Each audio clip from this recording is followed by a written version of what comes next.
अस्सलाम वालेकुम नाज़रीन, मैं हूं डॉक्टर फ़हीम मकबूल। डकार क्यों आते हैं, आज हम इस बारे में बात करेंगे।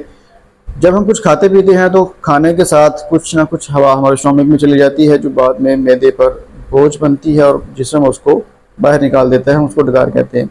या इसके बाद बहुत सारी दूसरी वजूहात हैं। उसके अंदर कोल्ड ड्रिंक का इस्तेमाल करना, जब हम कोल्ड ड्रिंक इस्तेमाल करेंगे तो डकार ज़रूर आएंगे।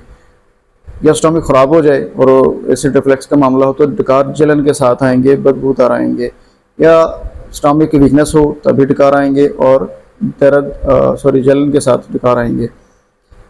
तो अगर तो कभी कभी डकार आते हैं तो एक नॉर्मल बात है, हर किसी इंसान के साथ ऐसा हो जाता है। लेकिन अगर डकार आपको मुसलसल आ रहे हैं और बदबूदार और जलन वाले डकार हैं तो ये आपकी बीमारी का पेशखीमा हो सकती है। आपको स्टोमक की बीमारी हो सकती है। स्टोमक के इस बीमारी के लिए हमारे पास मेडिसिन होम्योपैथी में बड़ी अल्लाह रिजल्ट देने वाली मेडिसिन है। उसके अंदर लाइकोपोडियम, चाइना, कार्बोवेज, ये 3-4 मेडिसिन सेरे फहरिस्त हैं सिम्टम के मुताबिक। अगर गैस और डकार पेट के ऊपर वाली सतह पर है तो कार्बोवेज मेडिसिन होगी। अगर पेट के नीचे की तरफ ज़्यादा हवा का रुझान है तो लाइकोपोडियम होगी। और अगर सारे पेट में गैस का दबाव बना रहता है तो उसके लिए चाइना होगी।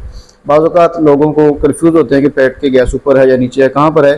तो होम्योपैथिक डॉक्टर इन तीनों का कम्बिनेशन बना के दे देते हैं।